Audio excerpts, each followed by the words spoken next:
It has been 4 centuries since the first European colony in Newfoundland, 400 years during which fortunes on the rock have ebbed and flowed.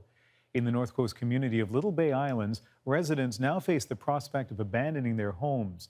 The once thriving outport is dying, and the province is offering big checks, enticing people to move on, but not everyone is happy. Red Sharon has more on the unsettling times of resettlement.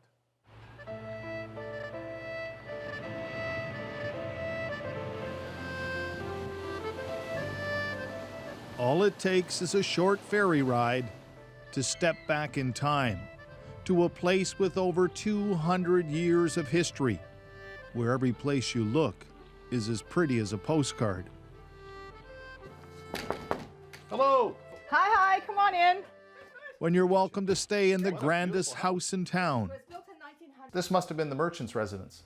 Yes, it was. Wow, it's beautiful. Here, you want to come? Yeah. And raspberries you can share grow along every path. These are wild, eh? Oh, yeah, they're wild. Those are good, eh? You're generous. It's your island. My island. Doris Tucker has always loved her island home. As a young girl, she could remember the foreigners coming. The fishermen would take fish to Portugal and bring the salt back as well. Back in the heyday. A glimpse into that past. Little Bay Island, one such outport, whose men have fished the Labrador for generations. These pictures are over 45 years ago. They show a prosperous community bustling with the future, hundreds employed, a great place to raise a family. It must have been a lovely place here as a child. It really was. I mean, it was safe, and the families, we were all very close. It was a happy place. Happy. Today, it's all gone. The fish plant closed. Every store closed. The school has just 2 students. There's a bit of activity from summer residents, catching a few cod from the food fishery. But the biggest thing happening in this little community these days is the talk of shutting the entire place down for good. Councillor Dennis Budgell. The people's getting older. You know, the average age here is like 66 years old now for what people that belong to town, full-timers. So it actually makes sense. No, nobody wants to leave their home, but what are you going to do? Since he first approached the government about the idea of resettlement, a lot has changed.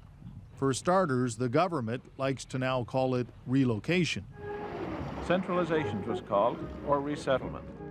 Resettlement conjures up ideas of Joey Smallwood's plan to lure fishermen from remote locations 50 years ago, with their house literally in tow, and promises of a better life in development centers that didn't always work out. At first, people here didn't want to go.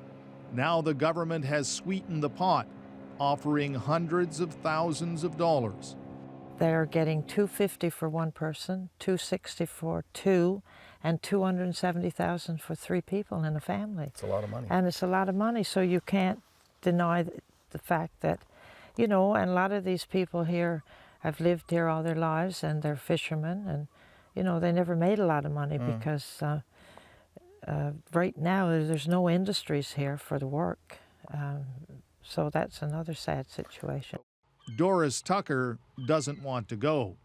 This is really home for your family, eh? Oh, it is. I've lived there all my life, and Goes back generations? as far back as I know. Neither does former Mayor Perry Locke, but he knows the vast majority do. I mean, we had diehard people there that said that they would move when they moved to cemeteries. $250,000 changed that opinion pretty quick. And he's no longer mayor because people started accusing him of delaying the process. Now the town, he says, is ripped apart. People have actually warned him. If you keep us from getting this money, this won't be a friendly neighborhood for you to live in. So, I mean... Hard stuff. Well, stuff like that. I mean, there's been some wicked comments. Locke says he knows and the government knows it can save millions by stopping the ferry service, shutting down the diesel generating station, and closing the school. But he says the money they have offered has turned neighbor against neighbor. Government-assisted suicide, I think so. I call it the government Dr. Kevorkian. They're giving people the means to kill themselves. Just stirring your sauce for you. Oh, okay. It looks good. How long have you had this place now? This is my 7th summer. Charlene Hines has had enough. There's rifts in families where, you know, sisters aren't talking to sisters and neighbors aren't talking to neighbors anymore. She came to Little Bay Islands attracted by the beauty, the sense of history and community, built a successful business. Now, she says, folks never get together. The government has let the process drag on, and it's just ugly. I don't understand why. Because if you're going to do something that's brutal, and this is brutal to close down a community, if you're going to do it quick, do it fast. The government insists it's only acting because the necessary 90% of residents signed on to leave. It also says it's still assessing if the economics work in the government's best interest. Now, even those in favor of leaving wish the government would get on with it. It's like carrying around a little dog on your back all the time. It's there and it won't go away. So.